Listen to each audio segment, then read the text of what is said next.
मज़ीद ताज़ा ख़बर जानने के लिए चैनल को लाइक कीजिए, शेयर कीजिए, सब्सक्राइब कीजिए और साथ ही बेल आइकन के बटन को प्रेस कीजिए ताकि नई ताज़ा तरीन ख़बरें आपको मिलती रहें। अस्सलाम वालेकुम नाज़रीन, यूट्यूब चैनल पर खुश आमदीद।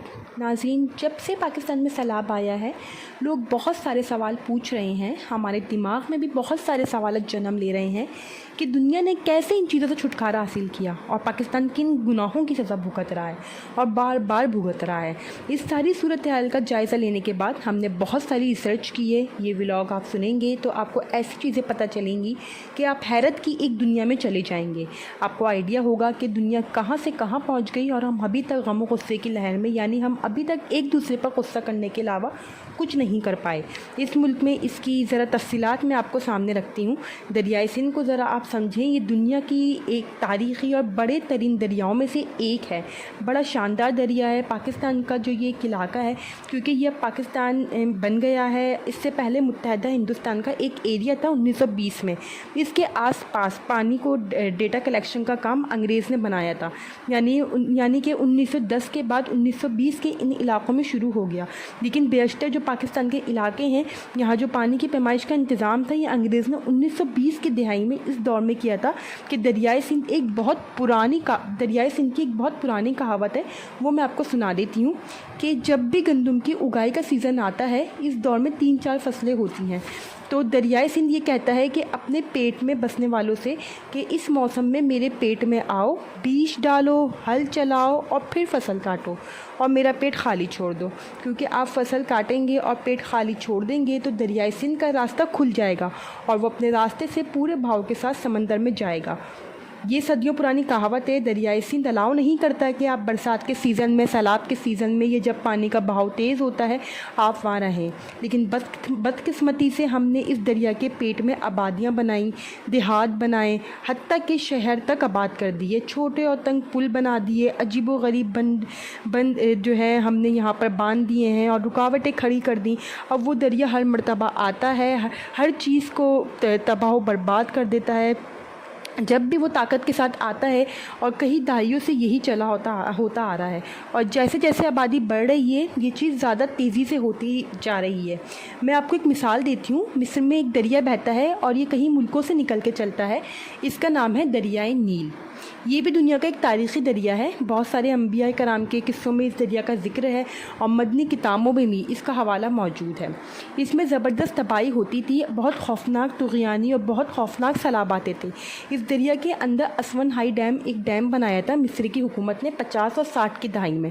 इसको मुकम्मल कर लिया था 70 तक। इसके बाद अब तक कभी वैसा सैलाब नहीं आया। एक बड़ा ऐसा डैम बनाया था असवन हाई डैम। असवन वहाँ पर एक शहर का नाम है, इसके नाम पर यहाँ पर एक डैम बनाया गया। इसकी कहावत बड़ी अजीब है। जमाल नासिर की हुकूमत बनती है 1950, 52, 51 में ग़ालिबन बनती है। जमाल नासिर कैंप तब्दील करते ही, यानी वो अमेरिका और बरतानिया के कैंप से निकलते हैं और चीन को तस्लीम कर लेते हैं और रशिया के साथ अपने ताल्लुकात बना लेते हैं। ये बात अमेरिका को पसंद नहीं आती। इस मुल्क को एक कर्ज़ा मिल रहा था, इस कर्ज़े से दरियाए नील के ऊपर एक बहुत बड़ा डैम बनाना था ताकि इनका मुल्क सैलाबों से बच जाए। तो ये पैसा इनको रशिया से मिलता है और बहुत कम मिलता है। इतना पैसा तो वहाँ से नहीं मिल सकता था और चाइना को ही तस्लीम कर देते हैं। इस वक्त जो है चाइना जो है अमीर मुल्क नहीं था। अमेरिका को ये हरकत पसंद नहीं आई और अमेरिका ने इससे दूर हो जाता है और इनको कर्जा नहीं देता। तो इसके बदले में जमाल नासिर ने क्या किया कि ये फौरी तौर पर जो सुइस कनाल थी, इसको कौमी मिल्कियत में लेकर इस पर टैक्स लगा दिया। अब वहाँ से बहुत ज़्यादा पैसे इकट्ठे होना शुरू हो गए।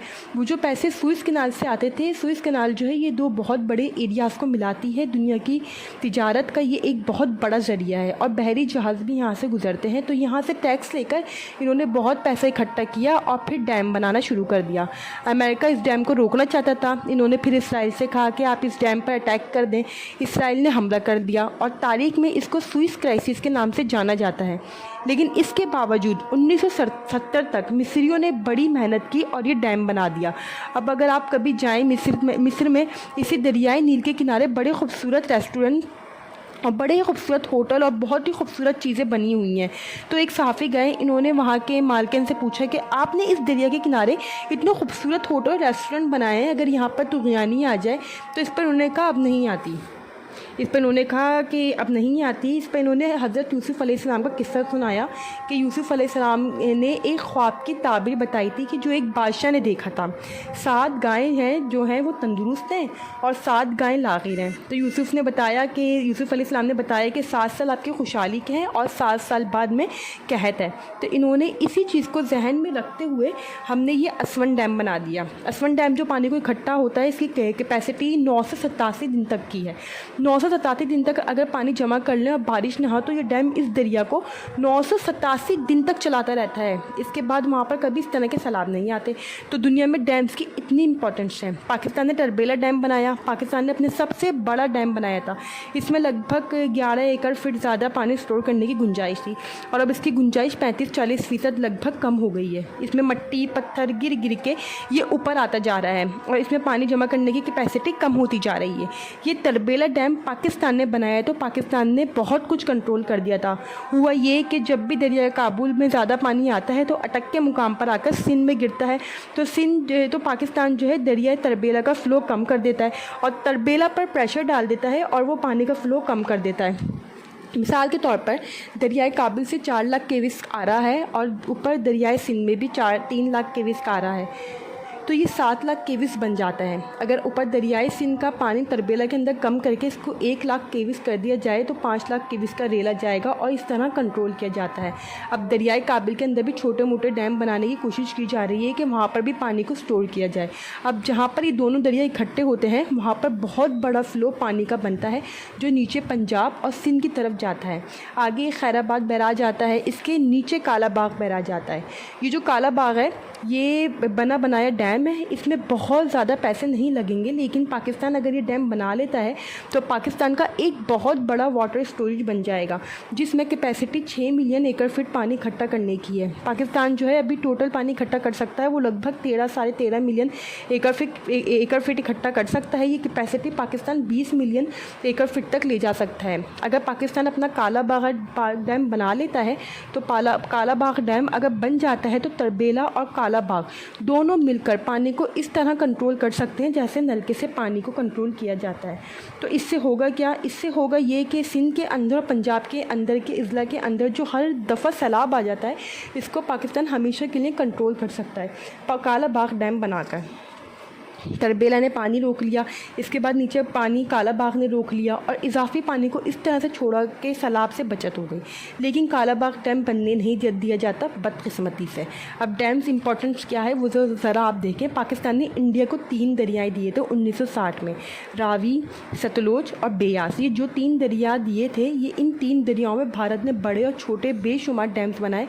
ज़रा 3 बड़े डैम्स आप सुन लें। रावी के ऊपर इन्होंने बनाया थेन डैम जिसमें पानी जमा करने की जो सिलाई थी वो 2.6 मिलियन एकड़ फीट है, बहुत ज़्यादा पानी है ये।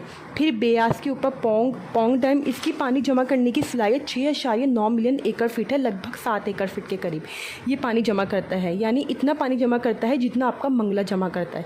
अब आ जाए सतलुज के ऊपर इन्होंने बाकरा डैम बनाया जो 7 मिलियन एकड़ फीट से भी ज़्यादा पानी जमा करता है। तो लगभग कोई 15, 16, 17 इतना एकड़ फीट पानी भारत सिर्फ अपने इन डैम्स में जमा कर रहा है जितना पाकिस्तान पानी पूरा जमा नहीं करता। अब आपको अंदाज़ा करें कि डैम्स की अहमियत क्या है। जब ही हमारे मुल्क में हर साल सैलाब आ जाते हैं और मुल्क तबाह बर्बाद की तरफ जाता जा रहा है क्योंकि हम इन डैम्स की तरफ तवज्जो नहीं दे रहा है। अब तक के लिए इतना ही नाज़रीन। अगर आप मज़ीद जो है वो ख़बरों से बाखबर रहना चाहते हैं तो आपने हमारे चैनल को लाइक करना है, शेयर करना है, सब्सक्राइब करना है और साथ ही बेल आइकन को प्रेस करना है ताकि आप आने वाली ख़बरों से बाखबर रहें। शुक्रिया।